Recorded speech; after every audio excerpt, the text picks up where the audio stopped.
Benedict Lecca, Executive Director of the Redwood Library and Athenæum in Newport, Rhode Island. And I'm happy to welcome you to tonight's program with Dr. John Rice, which is presented by Stages of Freedom as part of their three-part series exploring Frederick Douglass in Rhode Island. It's funded by the Rhode Island Council for the Humanities.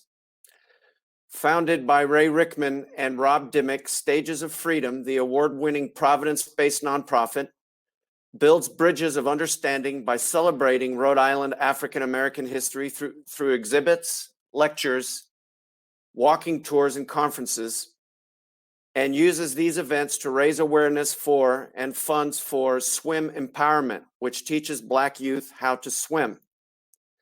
Now, tonight's speaker is John Rice, the great-great-grandson of Newport's Isaac Rice. And he's an Engineering Professor Emeritus at the University of Massachusetts Dartmouth.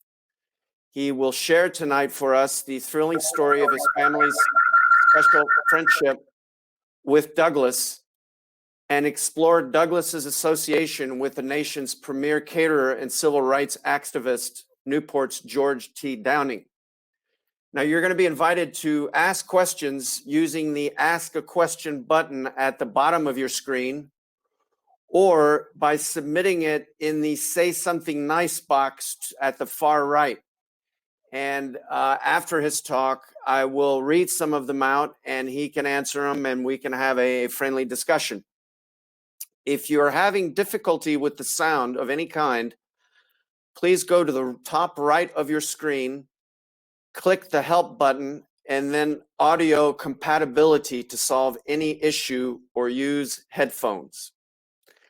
Now, following Dr. Rice's talk, please stay tuned with us for an African-American spiritual sung by the Schiller Institute choruses. Next up will be a brief word by Ray Rickman of Stages of Freedom. Then there will be the presentation will begin with a short video, after which will be our speaker, Dr. Rice. Thank you very much. And here is now Ray Rickman. I'm Ray Rickman, Executive Director of Stages of Freedom, the award-winning cultural group that promotes African American history and culture throughout Rhode Island and beyond. We're just thrilled that you're joining us for this presentation today. Frederick Douglass, one of the most important people in the history of America, is the center of this conversation. Hope you'll go to Stages of Freedom and look at our website, stagesoffreedom.org.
What if I've drunk of the cup that awaits me? one bitter foretaste already. Do I glean from the prospect no thought that he leads me, if in freedom's great cause counted worthy to die? Farewell to the land of the free. Farewell to the land of the brave. Alas, that my country should be America, land of the slave.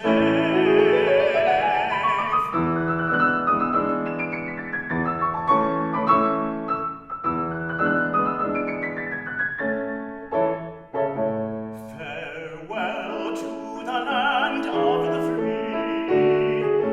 Farewell to the land of the brave. Alas, that my country should be America, land of the slave.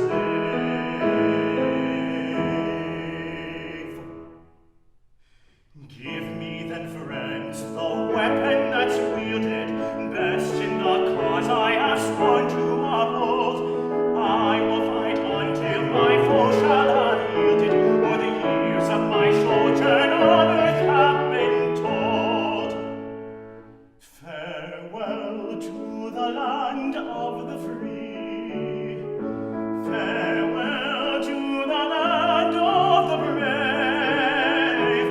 Alas, that my country should be America, land of the slave.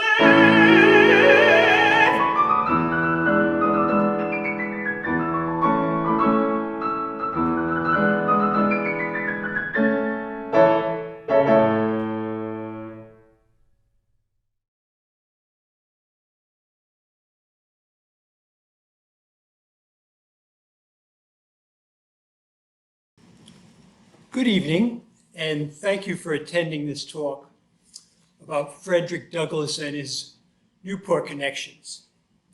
As you can see, I'm here in this beautiful room at the historic Redwood Library in Newport.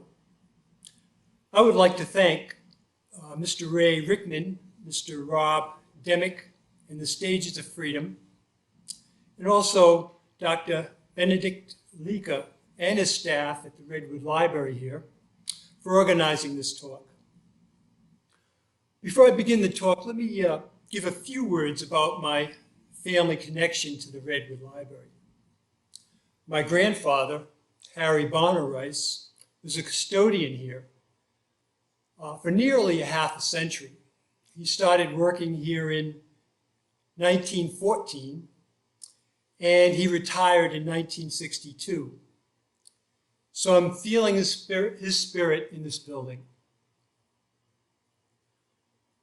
My late brother, Harry Rice, he was the family historian, and Harry saved everything. Those of you who might remember Harry are probably smiling right now. When he passed away, I went through his things and I found hundreds of letters. And among these letters, they were dated from 1807 to the early 1900s. And this was frankly overwhelming to me. But fortunately, years ago, he had contacted a cousin of ours, Kimberly Dumpson, and I also contacted her a couple of years ago, and she's writing a book. And this book is called Unconquerable Souls. It's a family narrative. And I had all these letters, and again, overwhelming. And we sat down one day and I gave her the letters because I figured she could use them to further her book. She was also including the Rice family, naturally, since she was a descendant of Isaac Rice.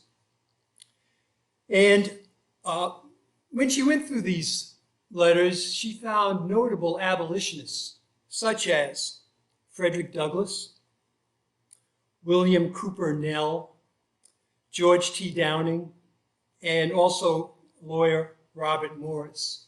Now, Robert Morris was one of the first black lawyers in this country. He was admitted to the bar in 1847. I also found a letter from W.E. Du Bois, founder of the NAACP. And it was a 1931 letter written to my grandmother, Anne Rice, and it thanked her for her hospitality and during a stay in Newport. The focus of this letter, the focus of this talk is on the Frederick Douglass letter. I like to call it the stormy letter of 1860, as you will see. Let me read the letter.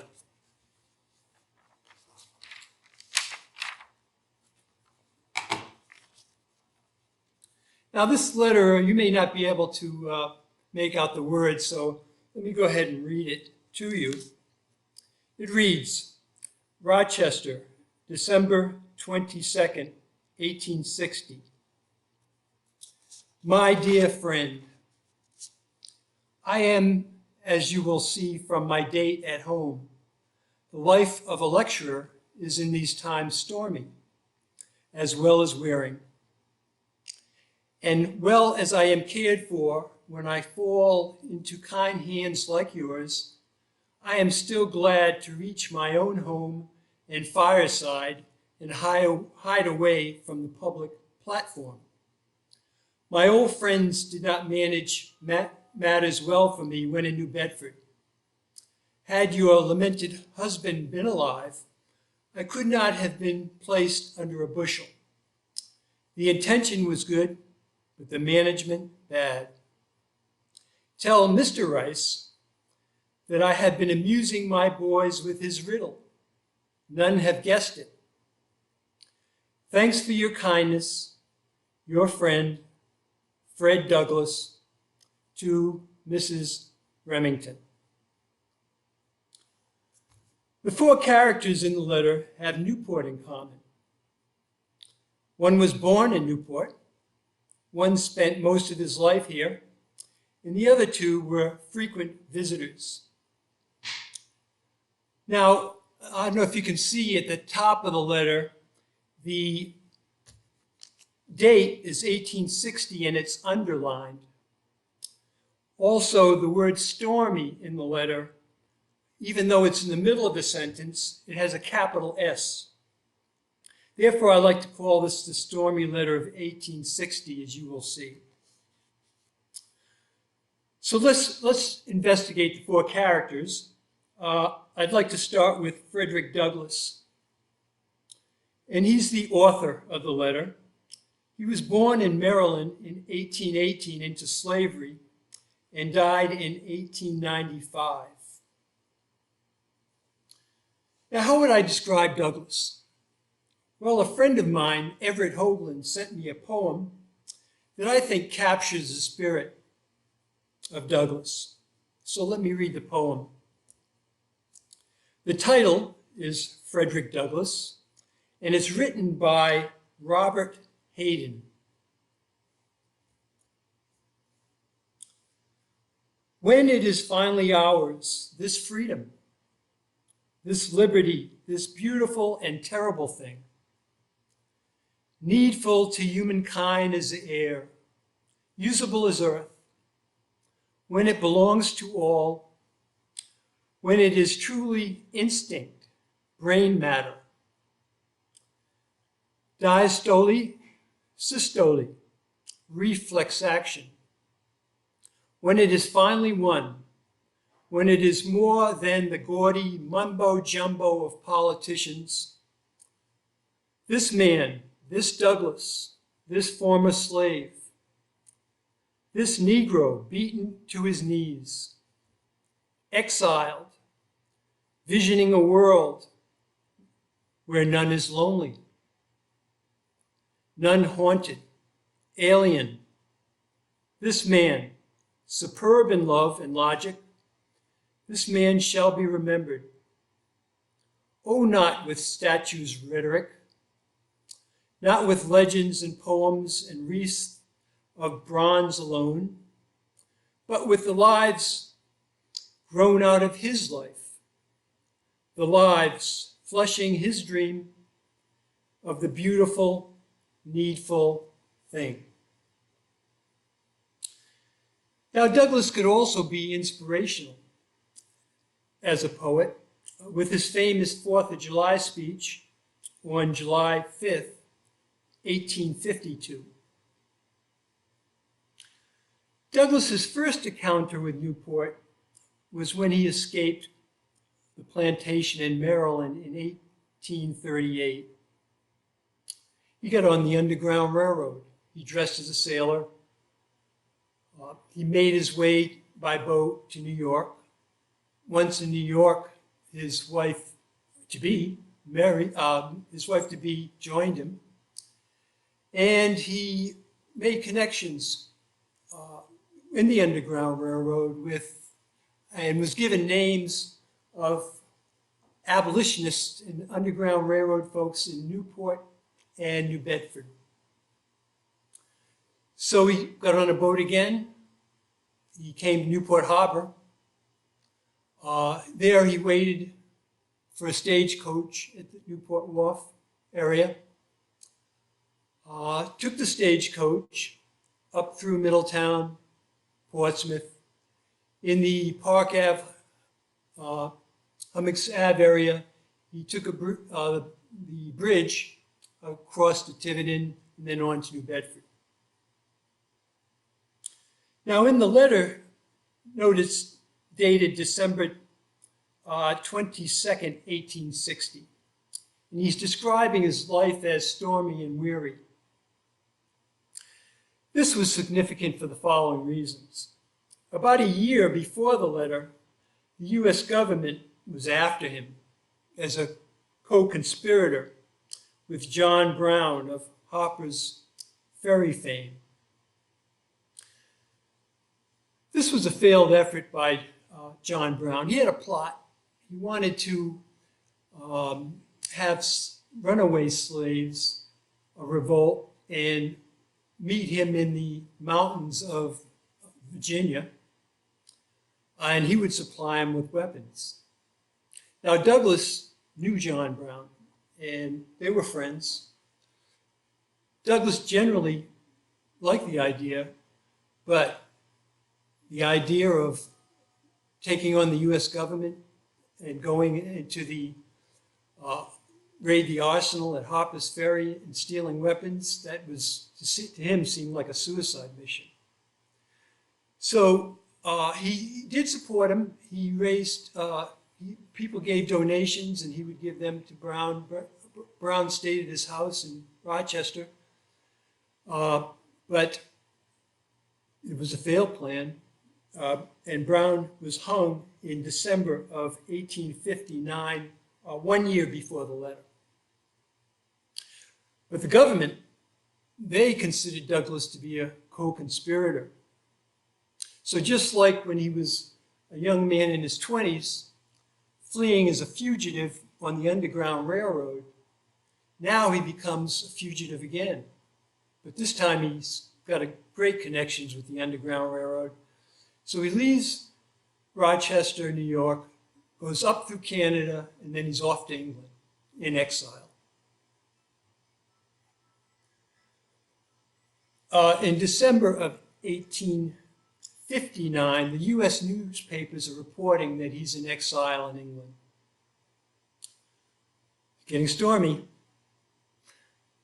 While he's there, his daughter Annie dies. And this is in March of 1860. This is 9 months before the stormy letter. Fortunately for him, the U.S. government is starting to forget about him. Why? John Brown becomes a martyr.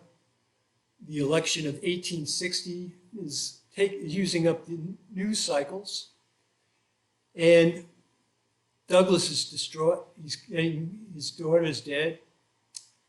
He comes home in April of 1860 and resumes his abolitionist efforts.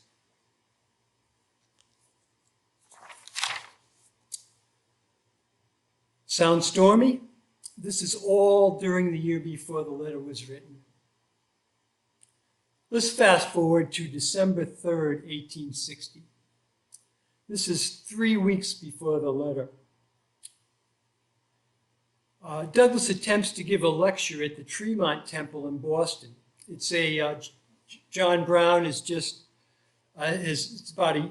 been dead about a year, and this blows up into a violent 3-hour verbal and physical brawl. Now this slide is a picture from the Harper's Weekly magazine. And if you take a close look, you can see that nobody's sitting for a lecture. The police are trying to keep the audience at bay. And Douglass is there trying to give a lecture. Some man's holding on to his arm. And you can see in the slide the police are trying to regain order.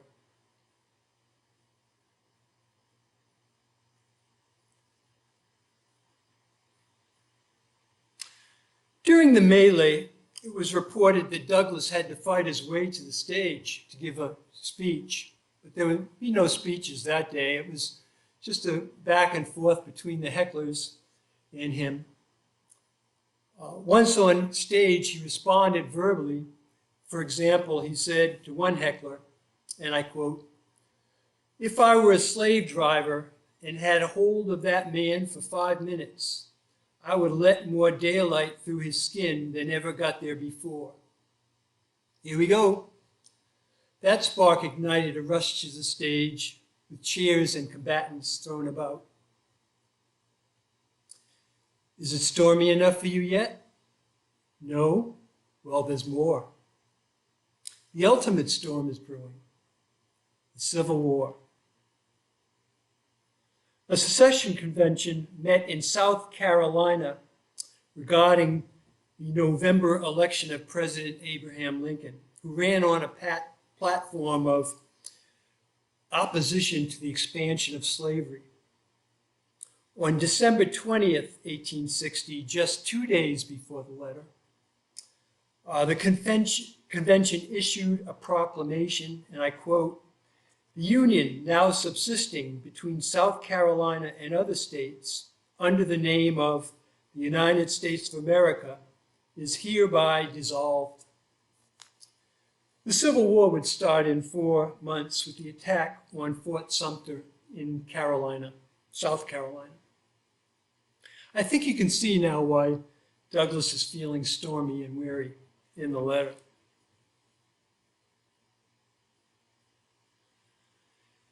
Now, Douglass gave many lectures all over the country.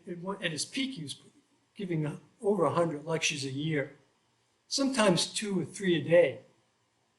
And so when he was in Newport, where did he lecture and where did he stay? Douglass often lectured at churches and stayed with friends, and Newport was no exception.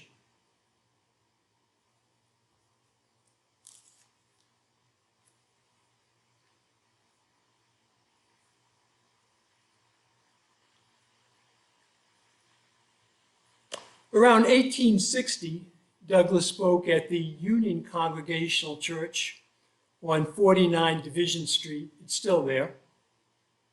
Other famous abolitionists spoke as well there, including Henry Highland Garnett and Charles Lennox Remington.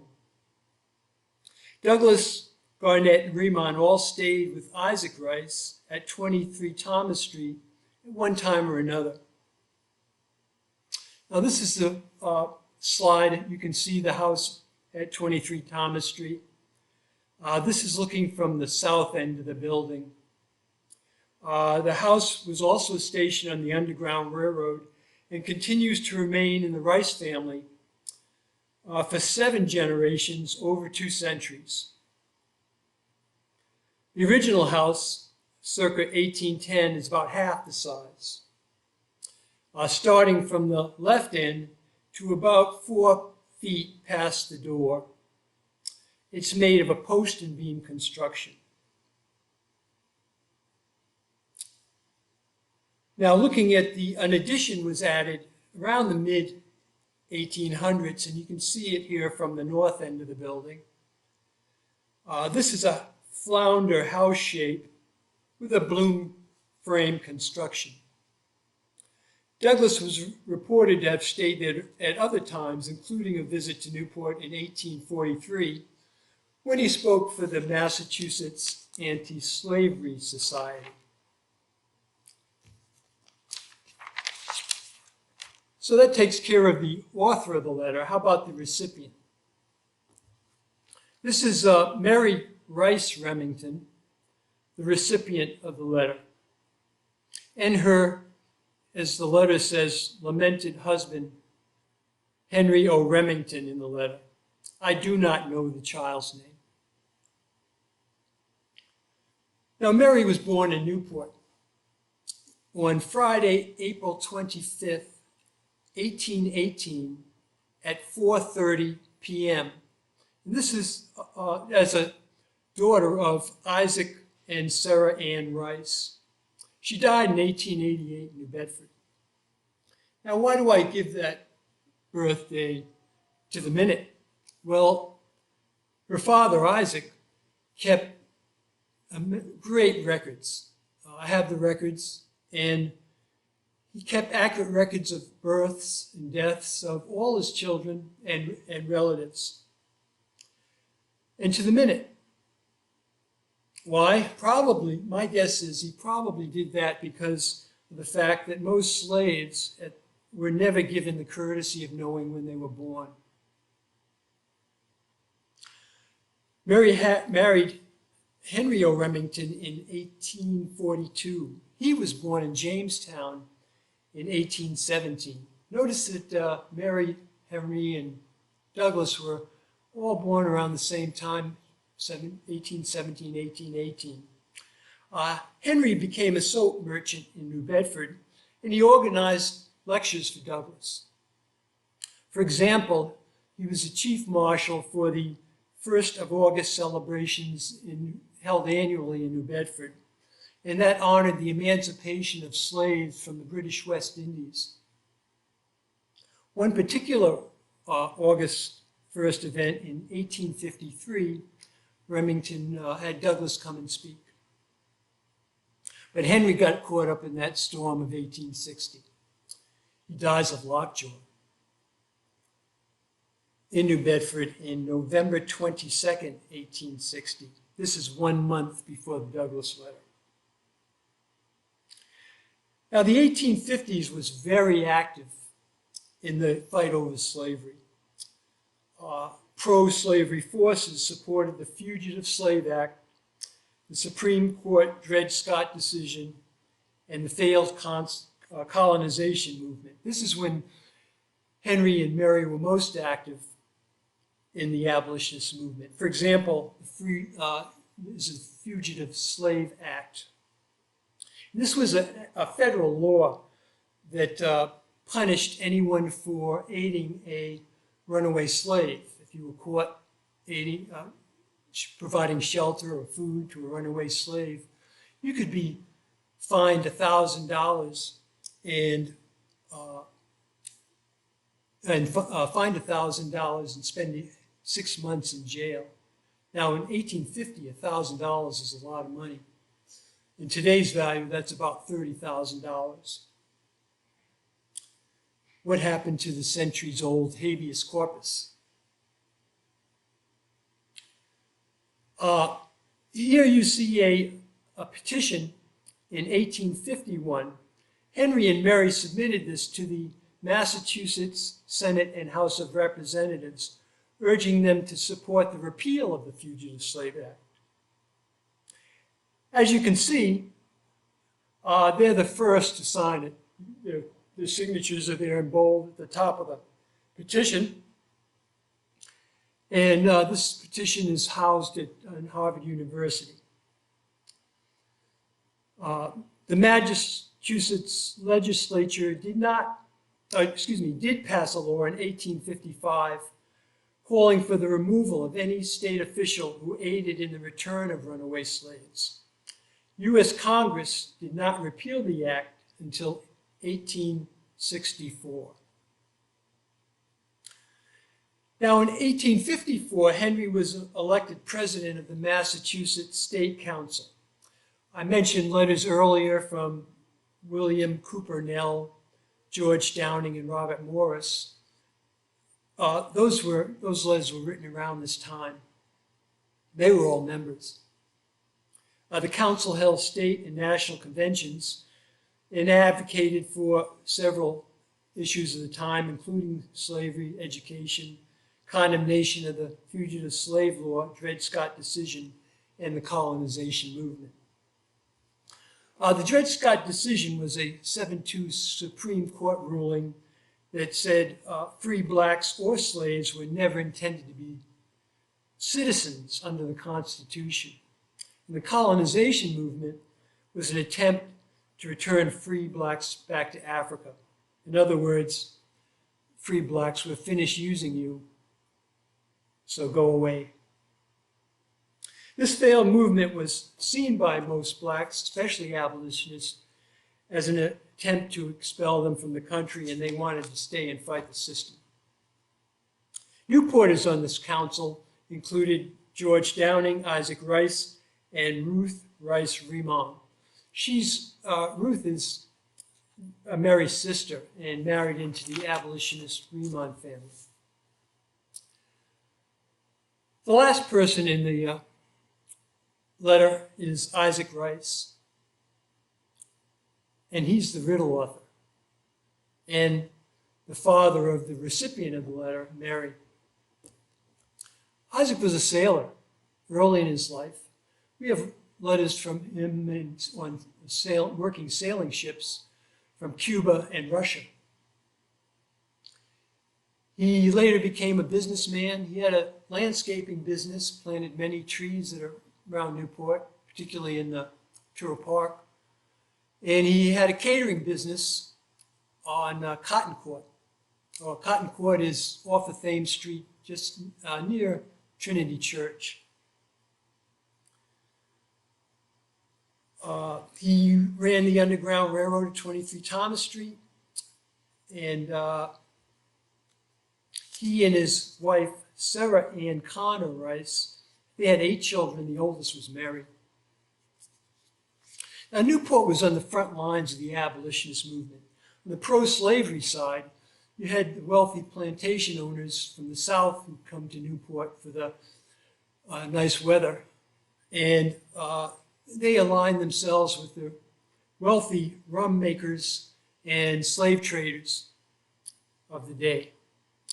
On the anti-slavery side, you had Congregationalists, Quakers, and many black organizations. Now, Isaac Rice was a member of these black organizations for over half a century.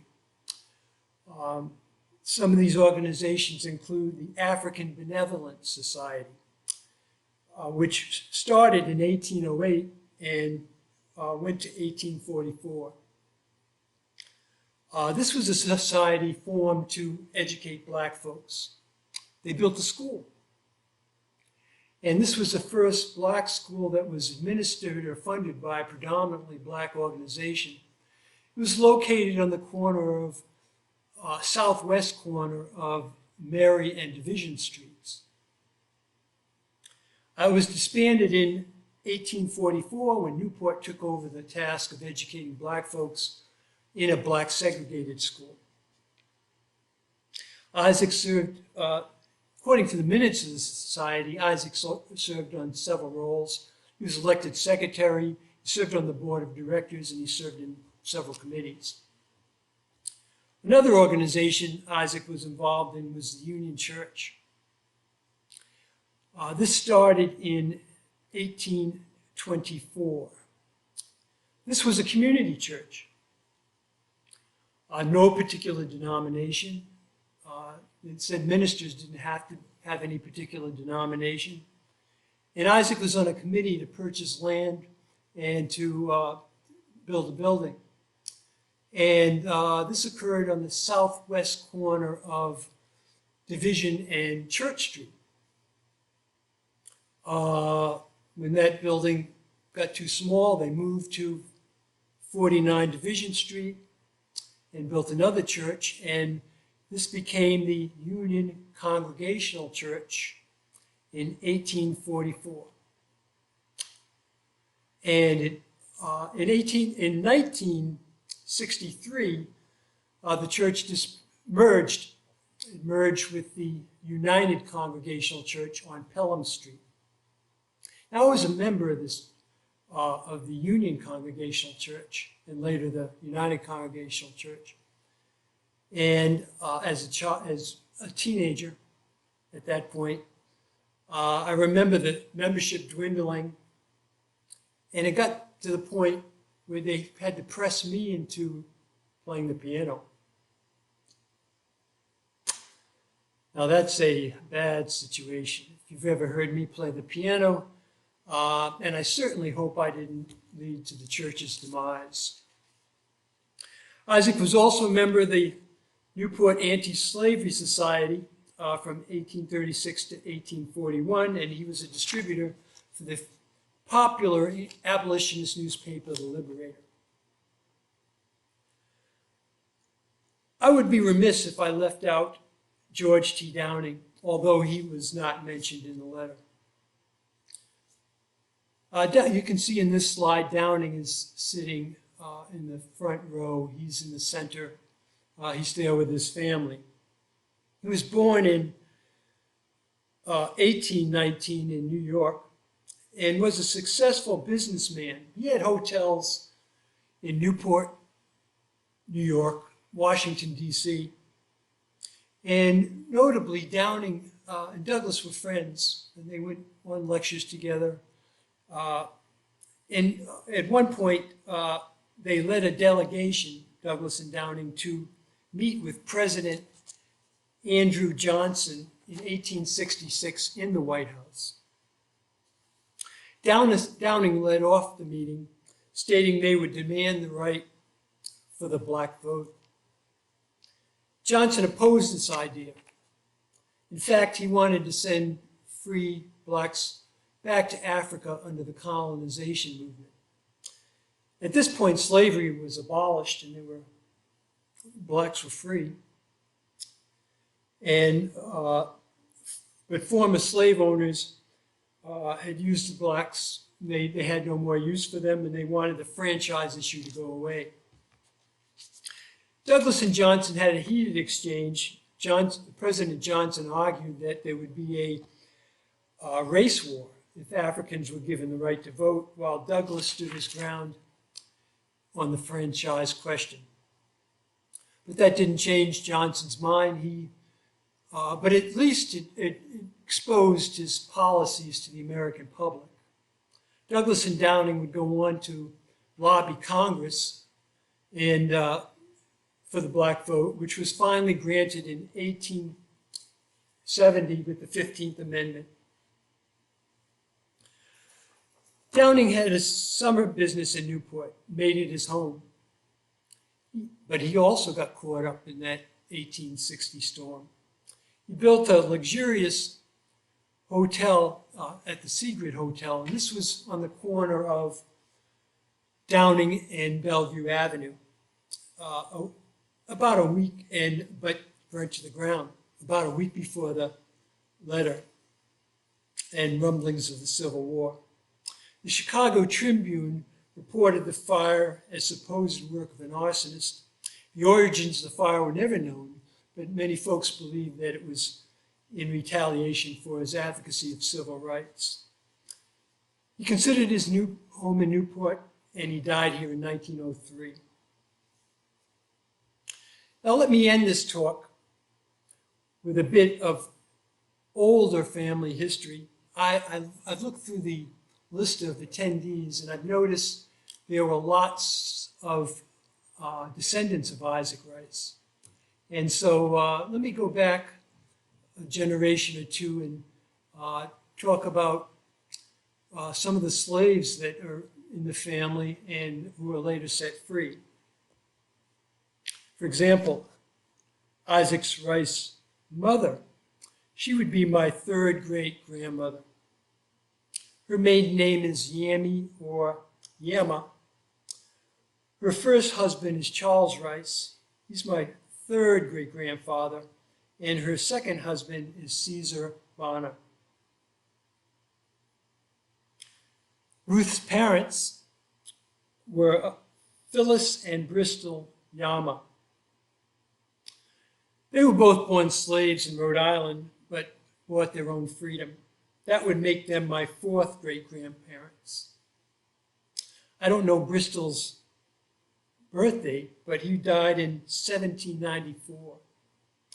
And Phyllis, she gets the prize for the oldest. And I'm giving you these dates from Isaac's records. She was born in 1730 and died in 1826, which would make her have an age of 96.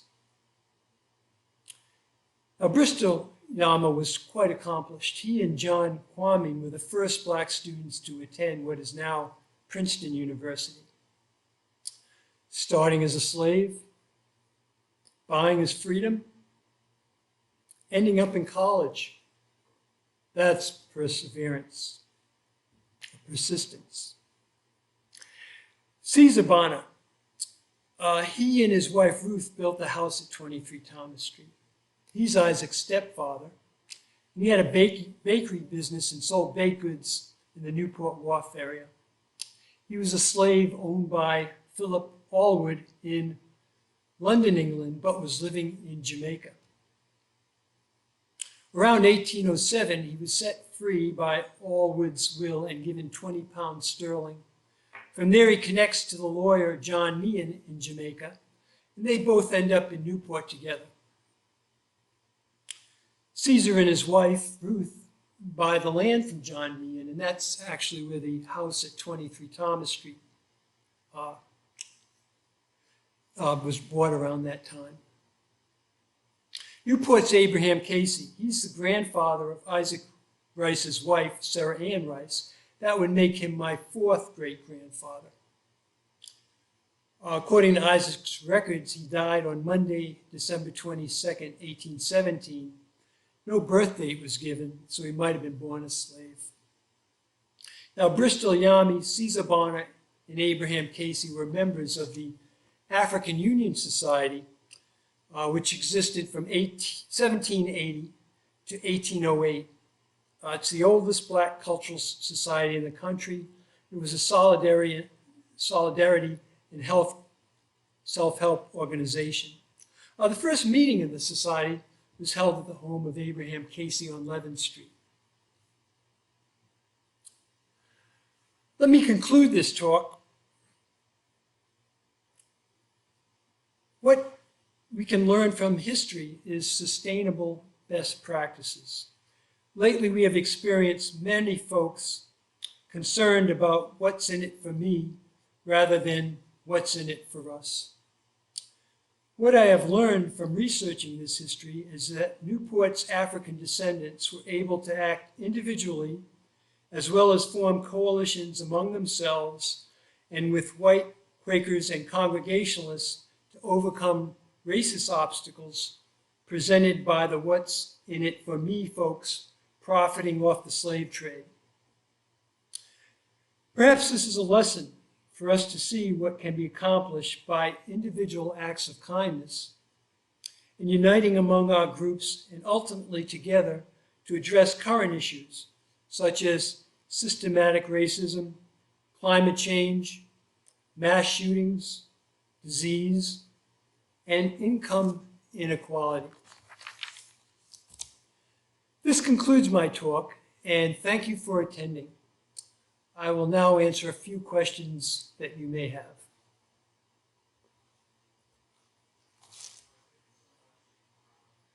And informative.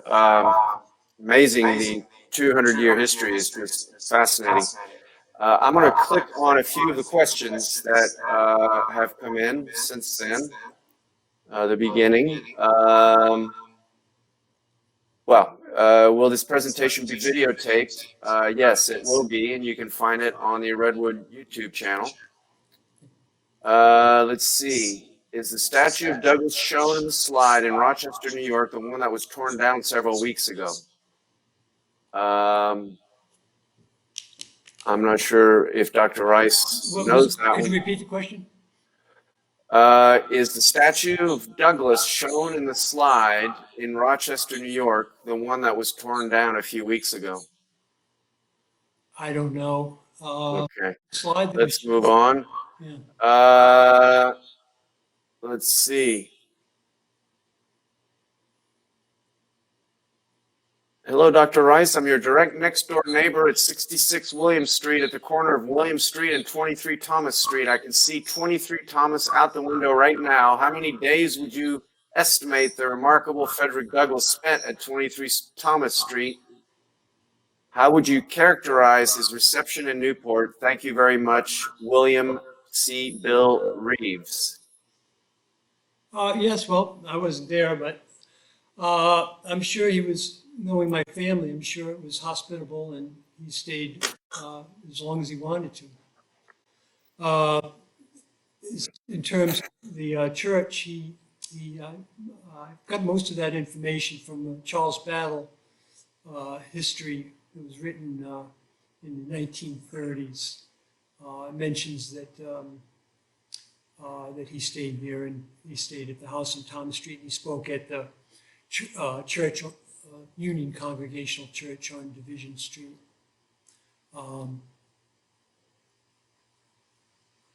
Okay. Somebody has written, do you remember showing me the tunnel on your basement that may well have led to the harbor? Yeah, there's been a lot of speculation on this tunnel. It could be there. I haven't seen it. But there is a basement in the building, and the walls have been worked on many times over the years. So it's possible that there could have been. I understand that there was many buildings on the hill had tunnels for contraband that wanted to get back and forth between the wharf and the area and the hill. But I can't confirm that. One last question. How do you believe activists in Rhode Island can most benefit from the current day movement towards progress? As I said at the end, if you look at how these African descendants gave acts of kindness, I mean, if you wanted to harbor a slave, you certainly didn't advertise it or have a meeting with folks about it. You just did it. And they also, as I mentioned, formed groups among themselves.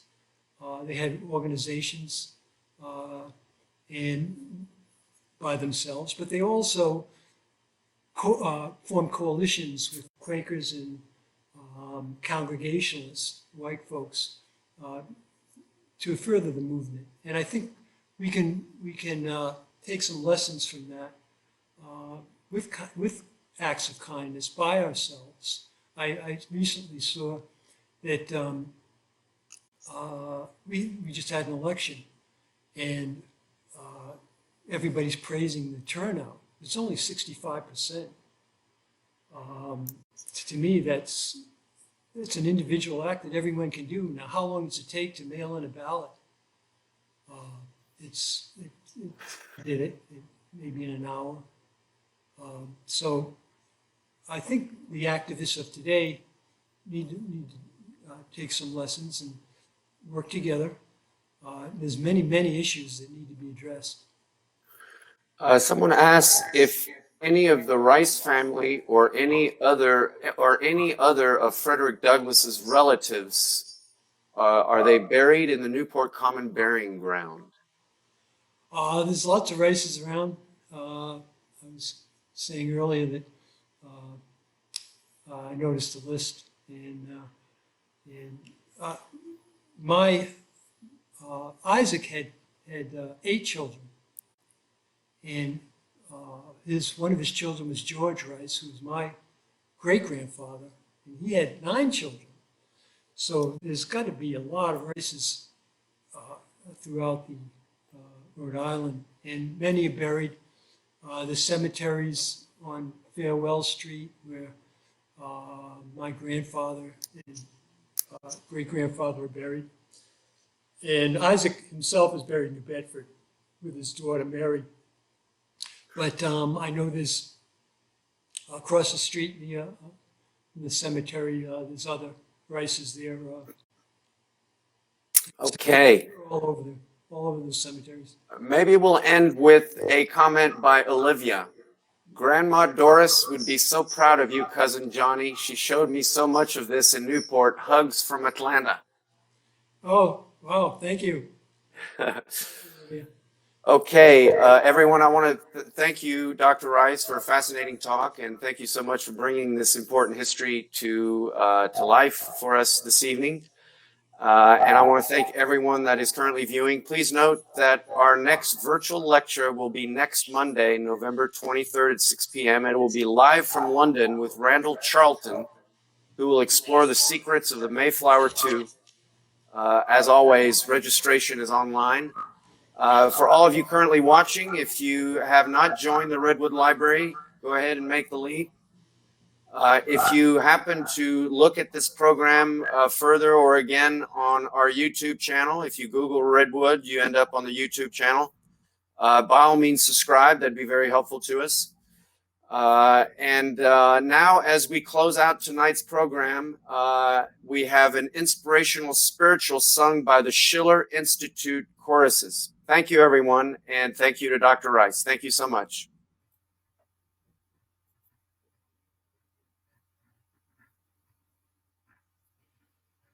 Listen to the lambs, all the crying.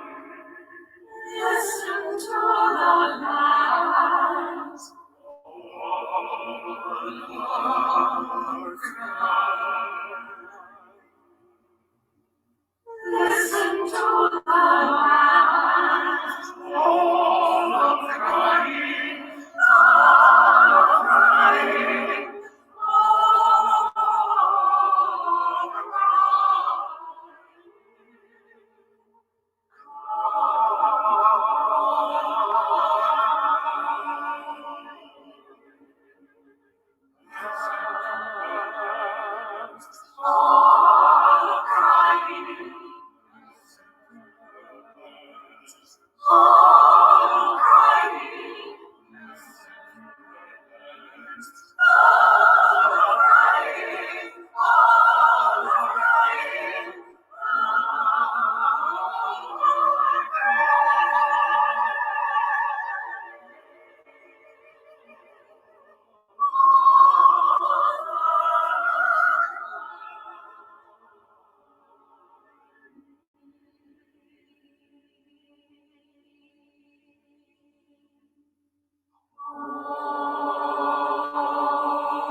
Listen to the